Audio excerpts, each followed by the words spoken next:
Did you know that the highest achieving people among us, the most successful people around us, don't see their own success? They can't see it. They can't see just how successful they actually are. Did you know that these people are constantly battling an incredibly loud inner critic that only tells them what they haven't achieved and doesn't allow them to see with clarity what they have? Did you know that these same people are actually creators and innovators in their hearts? They're the problem solvers, the ones that see solutions where everyone only sees problems, the ones that can always find a way through. I think we can all agree how valuable that skill set is, especially in our modern world, where there seem to be problems coming at us from every direction. But did you further know that this very same group of high achieving people, these creators, these thinkers, these problem solvers, these innovators, are actually more likely to take their own lives than any other group? It's mind-blowing, isn't it? These people that are walking around the world that seem like they have it all together, that seem like they have it all, that seem like there's nothing they can't figure out, are more likely to experience such deep hopelessness and despair that they just don't want to continue anymore.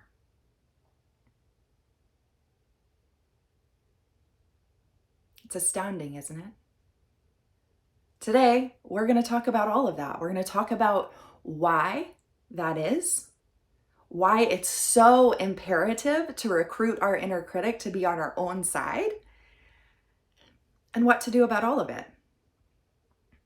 Welcome to this week's Mindset Monday here in the Mindset Academy. I'm your host, Beth Jones, and I'm looking forward to diving into all of these topics with you all today. I am immensely grateful today and always that we have this opportunity and this space to connect and to talk about the things that actually matter. All of this pain and these struggles that many of us are experiencing beneath the surface that we're not talking about because we think we're alone in it, because we think no one will ever understand. Well, that ends here because I'm here and I understand, and that's why this space exists. So let's talk about it. Let's talk about this inner critic. Let's talk about why it drives us to do what we do. If you have a loud inner critic, there's a couple of things that happen. Sleeplessness, chronic overthinking, constantly thinking of things from every single angle possible, constantly replaying conversations in your head. Oh, I should have said this. This might have made them understand what I was trying to say. Never feeling good enough. Constantly having this voice in your head, no matter if you get elected president of the United States tomorrow, land the biggest film role of your life, publish a book, run a company, raise 10 kids who all leave the house successfully. There's always this idea of I didn't do enough. I can do more. I can do better. So we're not present in the success and the achievements that we're actually experiencing in real time because we're moving the goalposts on ourselves.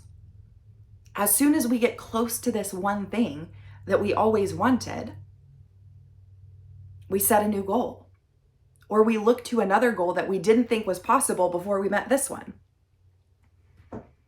And now we're failing again because we haven't achieved this other thing yet. And if we were smarter and we put more hours in at the office and we studied more and we worked harder and we had more discipline and we had more drive and we had more motivation, we would have met that goal already.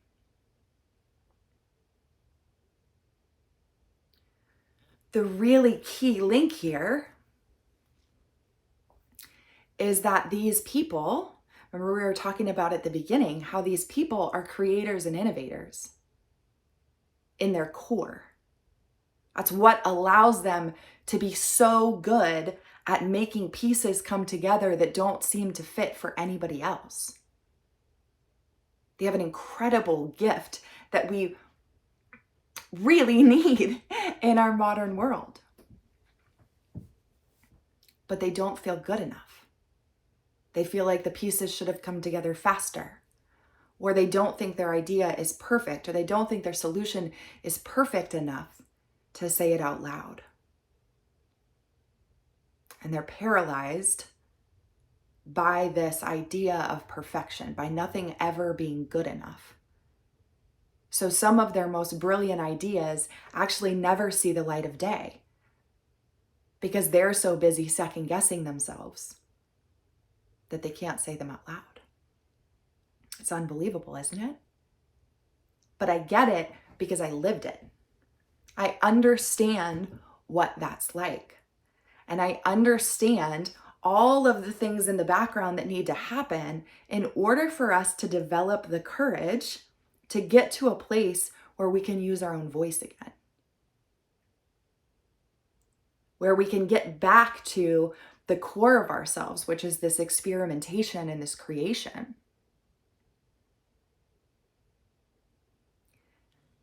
And one of the biggest struggles with these people, Anthony Bourdain, Kate Spade, right? Those names are familiar. They're creators. They're wide open, loving personalities. And their light goes out and everybody just, why? How could this be? I understand how it could be. Because the innovators and the creators are the people that are also most likely challenged in their line of thought. So we have this inner critic from the inside telling us we're not good enough, and then we put ideas out that don't fit the norm, that don't check the societal boxes, that don't check the idea of the way things have always been, so that's the way they should continue. And there's questions, and there's questions, and there's people saying it can't be done that way.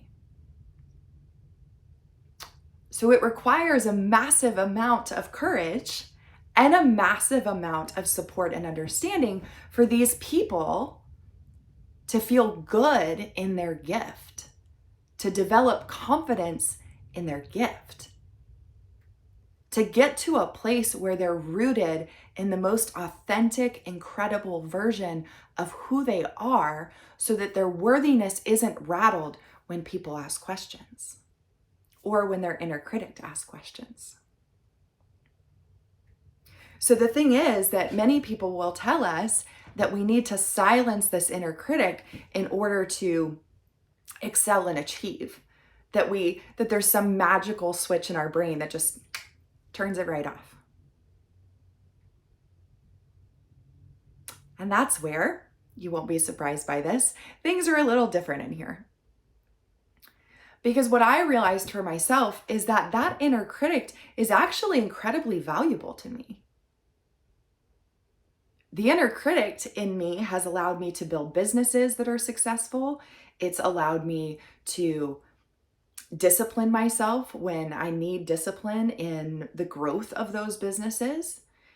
It's allowed for discipline and intrinsic motivation regarding my health. We need that. It's allowed me to take an idea that I had and continuously improve upon it, improve my systems, improve my method of thinking, to expand upon ideas. And I need that. I need that part of me, so I can't silence it. right? We do need discipline and motivation.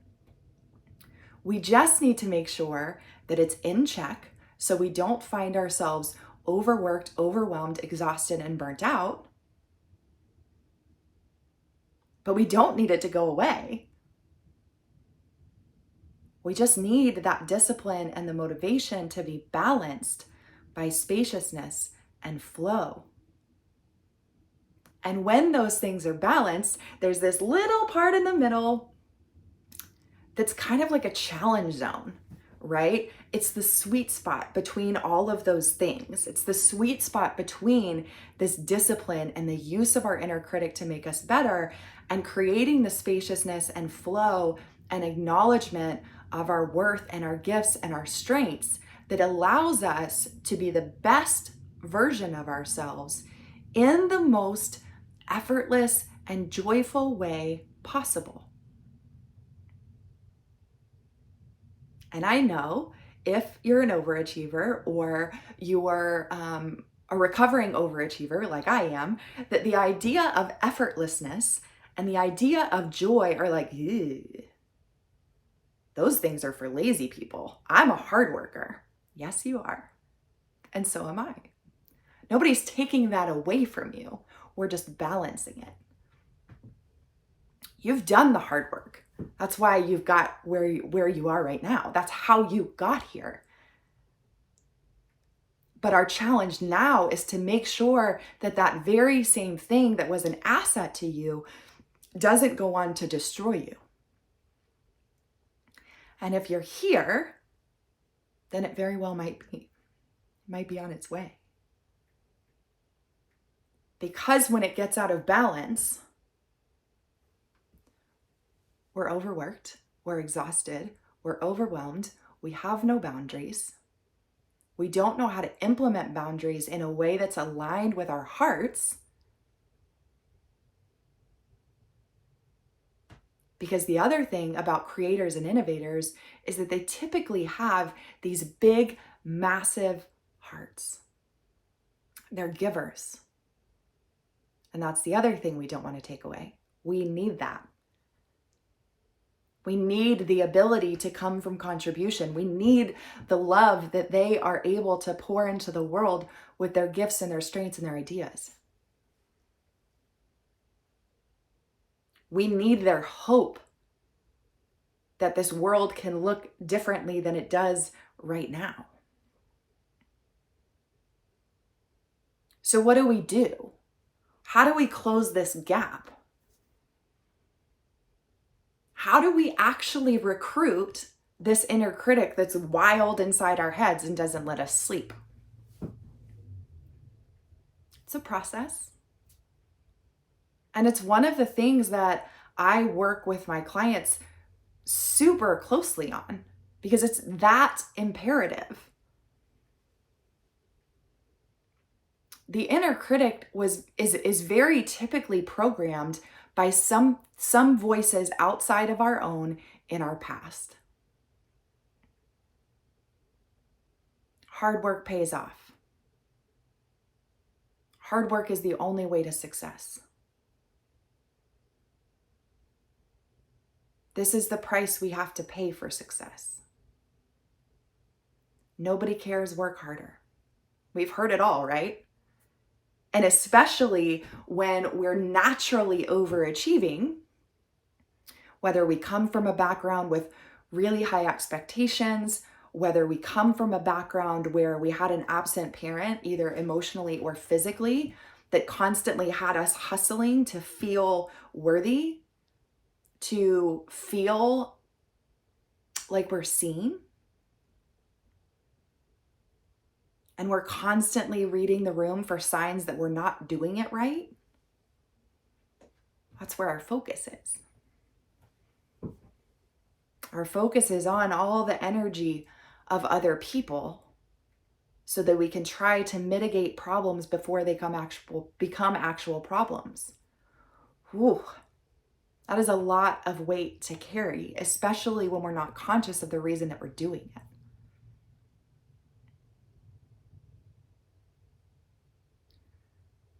So because this inner critic was programmed by the world around us, was programmed by relationships and circumstances of our past, that's what we have to deal with first. The very first thing we need to do is activate our own power. We need to stand in our bubble of sovereignty and draw all of our power back to us. We need to come back to a place where we're calling the shots in our own lives. That happens in the first 2 weeks of my 9-week program with my clients. 2 weeks. And they have a completely and radically and massively positive shift in the way that they're thinking about their own lives and the control they have over their own existence. It's unbelievable. And then there are tools we can use. There's a process that I teach my clients that develops this menu of this wounded, not good enough side of us and the creator side of us. How we feel when we're in either of those spaces. What's going on in our bodies, in our physiology, in our thought processes, and our behaviors. And how we can choose to intentionally shift out of it back into the most empowered, creative side of us that is from the place where we can make better decisions, be more clear-minded, take better care of ourselves. This is how we achieve more by doing less, because we're no longer running around the planet trying to prove our worth and our value, to try to override the critic in our brains that tell us that it's not good enough, right? Because our brain tells us it's not good enough. And so then we go out in the world and try to prove that we are. And maybe it's in a related facet, and maybe it's not. Maybe we don't feel good enough at work in our professional achievements, and so we try to make up for it in our relationships. We are trying to constantly earn our value and prove our worth to our friends and our intimate partners and our parents and our families. See, we think that these things aren't related, but they are. You are a whole human. And there's an ebb and a flow to all of it. Just like we were talking about before, we need discipline and motivation, but those cannot be the only tools we can rely on. Otherwise, they build a direct pathway to overwhelm, burnout, and exhaustion. Effectively, it's an identity issue. That's why this war is going on inside your heart. That's why this argument is taking place, because your conscious brain and your subconscious brain and your heart are not playing together. They're all on their own agenda. And we bring them together and we put them on the same team and we recruit our inner critic for our good and our welfare when we bring the matters of the subconscious and the heart up to our conscious brains.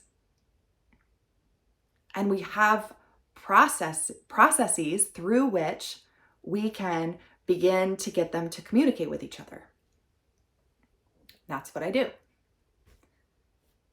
So often when I talk about reprogramming the subconscious part of our brain, or the fact that I am effectively a subconscious reprogrammer, it's what I teach my clients to do. They think that maybe it's like this brainwashing and that I'm going to take away their entire personality. And that's not true, because you are an incredible badass, right? And I want you to continue to be an incredible badass, but I want you to do it in a way where you see it, where you see your worth and your value and how incredibly deserving you are and how incredibly capable you are. And if at some point we work together, then I will be here to remind you of that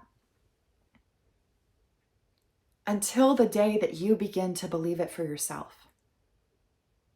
Because that's the most important thing.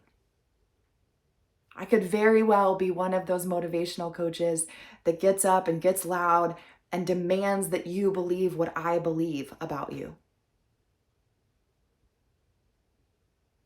And it may work for a short time. It may work for the next 3 hours or 4 hours or 4 days. But eventually something will happen that will rattle the track that you're on. And because you don't believe it, because I just told you to do it, I told you to believe it, you can't recover it without me. And that's not what I do. I want you to know how. Because you're a creator, right? You're an innovator. You need to develop your own processes. You need to prove your own answers. I'm not here to take that power away from you. I built a container where there's understanding and support and love.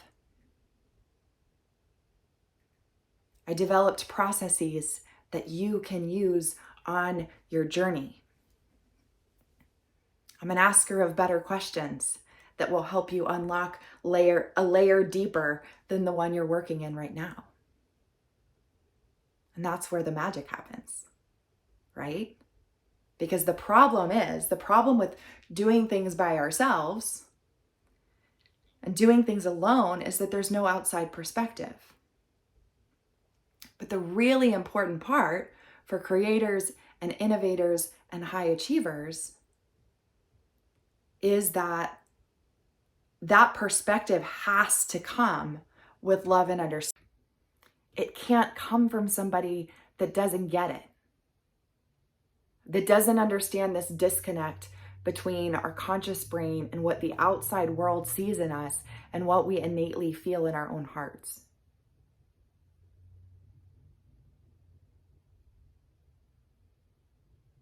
If you are one of us, then you know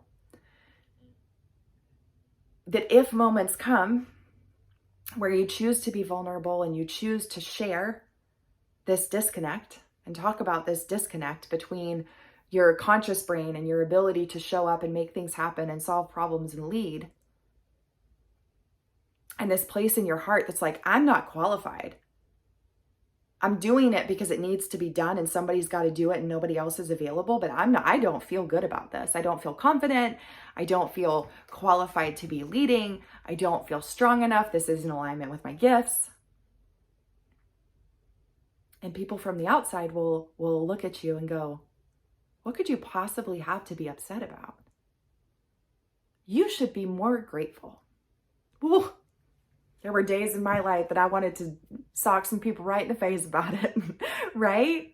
Right? Because we know